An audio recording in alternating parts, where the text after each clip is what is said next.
새번역 사도신경으로 신앙 고백하겠습니다. 저는 전능하신 아버지 하나님 천지의 창조주를 믿습니다. 저는 그분의 유일하신 아들 우리 주 예수 그리스도를 믿습니다. 그분은 성령으로 본디오 빌라도에게 고난을 받아 십자가에 못 박혀 죽으시고 장사된 지 사흘 만에 죽은 자 가운데서 다시 살아나셨으며 하늘에 오르시어 전능하신 아버지 하나님 우편에 앉아 계시다가 거기로부터 살아있는 자와 죽은 자를 심판하러 오십니다. 저는 성령을 믿으며 거룩한 공교회와 성도의 교제와 죄를 용서받는 것과 몸의 부활과 영생을 믿습니다. 아멘. 거룩하신 하나님 아버지 감사합니다. 간밤에도 편히 쉬게 해주시고 새벽에 기도하는 자리에 불러주시니 감사합니다. 이 시간 저희들 마음 중심으로 주님을 경외하게 하여 주시옵소서. 예수님 이름으로 기도드리옵나이다. 아멘. 찬송가 523장입니다.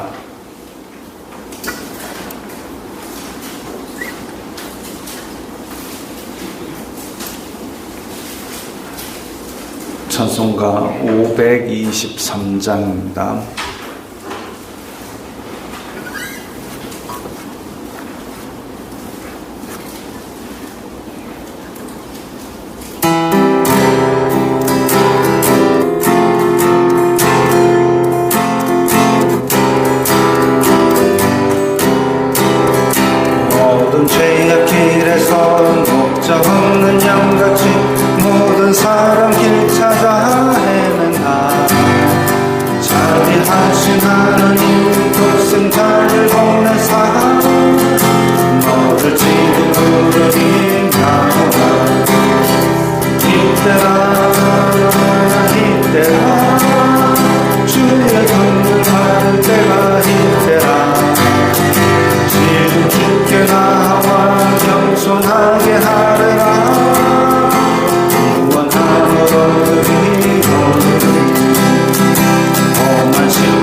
오늘 말씀은 사도행전 14장 8절부터 18절까지의 말씀입니다.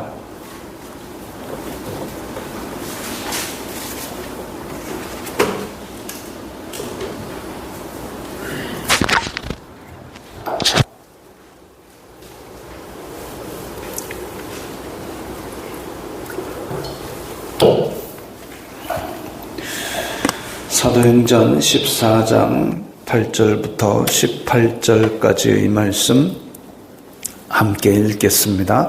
루스드라에 발을 쓰지 못하는 한 사람이 앉아 있는데 나면서 걷지 못하게 되어 걸어본 적이 없는 자라. 바울이 말하는 것을 듣거늘 바울이 주목하여 구원받을 만한 믿음이 그에게 있는 것을 보고 큰 소리로 이르되 네 발로 바로 일어서라 하니 그 사람이 일어나 걷는지라. 무리가 바울이 한 일을 보고 루가오니아 방언으로 소리질러 이르되 신들이 사람의 형상으로 우리 가운데 내려오셨다 하여 바나바는 제우스라 하고 바울은 그 중에 말하는 자이므로 헤르메스라 하더라. 시외 제우스 신당의 제사장이 소와 화환들을 가지고 대문 앞에서 무리와 함께 제사하고자 하니 두 사도 바나바와 바울이 듣고 옷을 찢고 무리 가운데 뛰어 들어가서 소리질러 이르되 여러분이여 어찌하여 이러한 일을 하느냐. 우리도 여러분과 같은 성정을 가진 사람이라. 여러분에게 복음을 전하는 것은 이런 헛된 일을 버리고 천지와 바다와 그 가운데 만물을 지으시고 살아계신 하나님께로 돌아오게 함이라. 하나님이 지나간 세대에는 모든 민족으로 자기들의 길들을 가게 방임하셨으나 그러나 자기를 증언하지 아니하신 것이 아니니 곧 여러분에게 하늘로부터 비를 내리시며 결실기를 주시는 선한 일을 하사 음식과 기쁨으로 여러분의 마음에 만족하게 하셨느니라고 이렇게 말하여 겨우 무리를 말려 자기들에게 제사를 못하게 하니라. 아멘. 지금 이제 사도들은 여기 이고니온에서 나와서 루스드라 더베 이 지역으로 내려갔습니다. 그런데 이 지역에서 보니까 발을 쓰지 못하는 한 사람이 앉아 있는데 이고니온, 루스드라, 더베 이렇게 큰 도시만 기록되어 있지만 큰 도시에서 또 그 지역의 작은 회당들을 찾아다니며 여러 군데로 복음을 전했습니다. 어쨌든 루스드라에는 어떤 일이 주목할 만한 일이냐, 나면서 걷지 못하는 사람이 있었는데 이 사람이 바울이 말하는 것을 듣거늘 바울이 주목하여 보니 이 구원받을 만한 믿음이 있었다. 구원받을 만한 믿음이 있었다. 이 사람이 정말 간절한 마음으로 말씀을 사모하여 받는 것을 보고 이 사람이 믿음이 있구나. 그렇게 해서 네 발로 바로 일어서라 하니 그 사람이 일어나 걸었습니다. 참 놀라운 일이죠. 나면서부터 걷지 못한다 그러면 동네 사람들이 다 알고 있을 겁니다. 그런데 이 말씀을 듣고 그냥 걸어라 이러니까 걸었다. 이건 정말 놀라운 일입니다. 무슨 치료를 하거나 보조기를 주거나 이런 것도 아닌데 그야말로 믿음으로 일어나 걸으라라는 말에 순종함으로써 일어난 일이지요. 앞에서도 믿음이 순종, 믿는 자들이 있었고 순종하지 않는 자들이 있었고 또 요한복음에서도 아들을 믿는 자에게는 영생이 있고 순종하지 아니하는 자에게는 하나님의 진노가 있다 그랬습니다. 지금 여기에 나면서 걷지 못하게 된 자가 믿음이 있는데 내 발로 일어서라 하는 말에 순종하여서 이제는 새로운 인생을 얻게 된 겁니다. 믿음은 순종입니다. 그래서 무리가 이 일을 보고 루가오니아 방언으로 소리질러 이르되 신들이 사람의 형상으로 우리 가운데 내려오셨다. 루가오니아 방언이라면 이고니온, 루스드라, 더베 이 지역의 이름입니다. 이 지역의 이름이 이제 루가오니아. 근데 루가오니아 말로 놀라서 외친 것이죠. 그러니까 우리가 TV에 보면은 이제 경상도 출신 연예인이 서울에 올라가서 방송을 하면서 표준어로 그랬어요 이렇게 하다가 자기가 놀라거나 당황하거나 이러면 사투리가 막 나오는 걸 볼 수 있죠. 마찬가지로 여기에서도 이제 일반적인 통용어는 헬라어를 통용하지만 이 놀라운 일을 보고 이제 깜짝 놀라니까 루가오니아 말로 신들이 내려왔다. 이 그리스 로마의 신의 제우스, 헤르메스 이런 위대한 신들이 우리 가운데 내려왔다라고 놀라서 그 나라 말 얼마나 당황했으면 얼마나 깜짝 놀랐으면 그 나라 본토 말로 얘기를 했겠습니까? 그래서 12절에 보면 바나바는 제우스라 하고 바울은 말하는 자이므로 헤르메스라 하더라. 이게 헤르메스는 그 신들의 전령으로서 신들의 메시지를 전하는 사람으로서 그렇게 활동을 하였기 때문에 바나바는 제우스다, 바울은 헤르메스다 이런 식으로 얘기를 했습니다. 그래가지고 시 바깥에 있는 신당에서 이제 제사장에게 쫓아가서 사람들이 제우스가 내려왔어요. 제우스 신당에 얘기를 하니까 제우스 제사장이 이제 거기서 화환하고 소하고 막 주섬주섬 챙겨가지고 바울을 만나러 내려오는 거죠. 그렇게 내려왔을 때에 어찌 생각하면 우리 영화 같은 데 보면 그 문명의 사람이 이렇게 뭐 비행기가 불시착하든지 표류를 하든지 해가지고 어디 호지 마을로 들어가가지고 그 문명의 이기를 보여주면서 자기네들이 거기에 지도자로 군림하는 그런 것들이 한 번씩 나옵니다. 그런 것처럼 바울과 바나바도 그래 내가 제우스인데 이러면서 다 여기 일주일에 한 번씩 모여갖고 예수 그리스도 구원의 말씀을 들으라 할 수 있지만 그렇게 될 때에 제우스 제사장이 와서 제사 드리고 경배하고 이런 것들이 있단 말이죠. 그런 것을 가지고는 복음을 전할 수 없다 이겁니다. 하나님의 일은 하나님의 때에 하나님의 방법으로 이루어지는 것이지 아이고 요거 괜찮겠네 하고 사람의 꾀로 어떻게 좀 더 해보려고 하면 그것이 결국은 이게 잘못된 편법으로 제우스를 사칭해가지고 예수님을 전하면 다 전해질 것 같지만 그게 사람의 잔꾀로 되는 일이 아니죠. 하나님의 일은 하나님의 방법으로 하는 것이 맞다 이거죠. 그걸 바울은 잘 알고 있었습니다. 바나바도 잘 알고 있었습니다. 바울과 바나바를 통해서 지금 나면서 걷지 못하게 됐던 사람이 일어나는 놀라운 일이 있었지만 이 놀라운 일을 자기의 힘으로 행한 것이 아니라는 것도 잘 알고 있었습니다.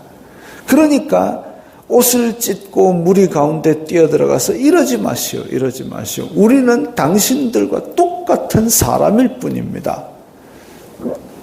이런 지금 화환을 가지고 오고 제우스에게 제사 지내고 이런 헛된 짓을 하지 말라고 하나님께서 우리를 보내셔가지고 예수 그리스도의 복음을 전하고 창조주 하나님을 전하는 것인데 여러분들이 우리에게 이렇게 경배하는 것은 옳지 않습니다. 그걸 그 자리에서 바로 얘기를 했습니다. 자칫하면 이게 하나님을 전하면서 하나님께서 가장 싫어하시는 우상 숭배를 자기네들이 받을 뻔했습니다. 우상이 될 뻔했죠. 그러나 많은 사역자들이 여기서 그렇게 타락을 합니다. 사람들이 우와 할 때에 많은 사역자들의 사람들이 우와 할 때에 하나님의 권세를 가지고 했던 것을 까맣게 잊어버리고 자기가 그 영광을 차지해버리고 소와 화환을 받아서 꿀꺽해버린다는 거죠. 그러면 그 이후에 기적이 일어나든지 사람들이 많이 모이든지 그건 중요한 게 아닙니다. 하나님의 영이 그에게서 떠나가는 거죠. 하나님의 영이 그에게서 떠나갔을 때에 계속되는 기적은 누가 주는 것이겠습니까? 그 사람이 초능력을 가졌을까요? 뻔한 거 아니겠습니까? 하나님의 영광을 가로채고 하나님의 방법을 다른 방법으로 변질을 하는 순간 거기서는 이미 생명이 떨어져 나가게 되는 겁니다. 정말 주의를 해야 될 것이죠. 제가 여러 번 이야기한 이솝 우화의 독수리 이야기, 독수리가 이 거북이를 쥐고 거북이가 나 좀 날려줘. 독수리가 그걸 들고 파닥파닥 올라갈 때에 놔봐라 하는 순간 남은 건 떨어져서 팍싹 깨지는 것밖에 없습니다. 바울과 바나바는 그걸 알았죠. 놀라운 기적이 눈앞에서 벌어졌음에도 불구하고 거기에 대한 얘기 하나도 없고 오직 창조주 하나님 예수 그리스도의 복음 그 목적을 향해서 이 백성들에게 다가갔습니다. 하나님께서 지나간 세대에는 모든 민족으로 자기들의 길을 가게 방임하셨으나 이제 허용한다는 얘기죠. 왜? 몰랐으니까. 예수 그리스도의 복음도 몰랐고 또 하나님의 이 일이 이 우주 만물을 통해서 나타났음에도 불구하고 그래도 그걸 잘 모르는 것에 대해서 하나님이 허용하셨다라는 거죠. 심지어는 예수님을 못 박았을 때도 예수님께서 주여 이들을 용서하소서 얘들이 자기가 뭐 하는지도 모릅니다. 그걸 강력하게 그 외에 다른 얘기 안 하시고 모릅니다. 몰라서 하나님을 안 믿는 것에 대해서는 그나마 방임을 하셨습니다. 근데 하나님께서 알만한 것들을 많이 보여주셨죠. 이걸 자연계시라 그럽니다. 자연계시, 특별계시인데 자연계시는 이렇게 하늘로부터 비를 내리고 결실기를 주시고 또 이 우주 만물이 그야말로 질서대로 운행될 수 있도록 그렇게 하나님께서 자연 법칙을 세우셔서 이거는 우연히 이루어질 수 있는 일이 아닌 것을 보여주심으로 이 모든 걸 다스리는 주관자가 있구나. 그래서 원시 문명들부터 다 뭐가 있었냐면 하늘을 숭배하고 이런 것들이 있어 왔지 않습니까? 분명히 주관자가 계시다 이거죠. 그분이 하나님인 줄을 지금 바울과 바나바가 전하고 있는 겁니다. 무리들을 뜯어 말려서 제사를 못하게 그 하나님은 이런 걸 원하시는 분이 아니라 오직 보이지 아니하시되 우리 가운데 구세주를 주셨으니 그분이 바로 예수님이시다. 이걸 전한 겁니다. 그렇게 해서 많은 사역자들이 타락하는 그 미혹을 벗어버리고 오직 그 목적대로 하나님과 예수 그리스도의 복음을 전한 겁니다. 그러면 이렇게 복음 전하는 자들은 자기의 영광을, 하나님의 영광을 가로채는 것만 잘 피하고 이렇게 하면 계속 사용받고 쓰임받고 일을 할 수가 있지요. 그런데 그러면 이런 사역자가 아니면 편하게 살아도 되느냐? 제가 어제 읽은 책 중에서 이런 얘기가 나왔습니다. 어떤 커피점에 알바하는 알바생의 입장에서 딱 보니까 어떤 아주머니들이 여러 명 몰려와가지고 그 중에 한 명이 이제 주문을 하러 왔습니다. 2잔. 뒷말은 없어요. 2잔. 그리고 나눠 먹게 종이컵 좀 주시오. 그러니까 지금 한 7, 8명 와가지고 그 제일 싼 커피 2잔 시켜갖고 갈라먹겠다고 컵도 지금 내놓으라는 겁니다. 그까지는 그럴 수 있다 치죠. 근데 막 떠들고 목소리가 얼마나 큽니까? 또 막 떠드는데 가만 들어보니까 은혜 받았어요. 사쿠마. 아이고 교회에서 왔구나. 그러고 그대로 다 놔두고 갔답니다. 원래는 가면 음료수 자기가 먹은 거 다 어디 이렇게 모으는 곳에 갖다 주게 돼 있거든요. 은혜 받은 이야기를 나누면서 참 아름다운 모습을 보여줬지만 주변 사람들이 보기에는 하나도 안 아름다운 일들이 여러 개가 나옵니다. 우리는 귀족이라고 생각하고 어디를 가든지 품위 있게 말을 하고 남들이 하는 거 보면서 남들 하는 것만큼은 해야 됩니다. 아이고 둘이 앉았는데 음료수 2잔에 좀 케이크도 하나 시켰네. 그러면 우리도 인원수만큼은 시켜야 되겠구나. 적어도 그 정도의 눈치는 있어야 그러고 나서 복음을 전하든지 말든지 해야 될 텐데 제일 싼 거 2잔 그리고 컵도 좀 줘보소 해놓고 막 떠들고 다 어질고 가놓고 나중에 뛰어와가지고 혹시 예수님 믿으시오. 그 자리에서 회개하고 그 알바생이 예수님을 믿는 은혜가 나타나면 얼마나 좋겠습니까마는 그 교회는 안 갈 것 같습니다. 그거지요. 뭔가 놀라운 능력을 발휘하여서 사람들이 추앙할 때에 그것을 거절하면서 오직 하나님께만 영광을 돌리는 모습이 있는가 하면 세상 속에서 세상 사람들의 지탄의 대상은 되지 말아야 되지 않는가. 좀 여러 가지 생각을 많이 한 그런 책이었습니다.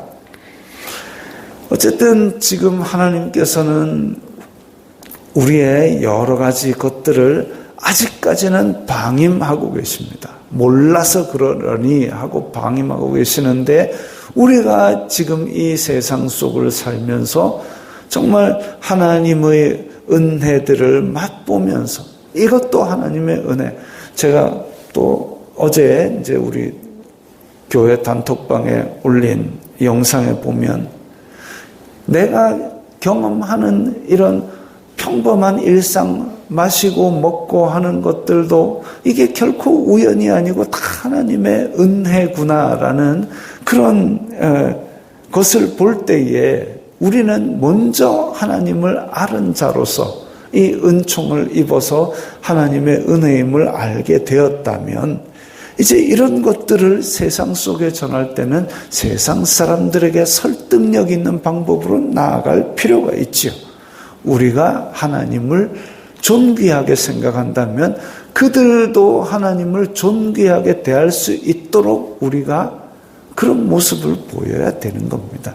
그게 오늘 이 바울과 바나바가 했던 것 같이 우리가 이 세상 속에서 예수 그리스도의 향기를 나타낼 수 있는 방법입니다.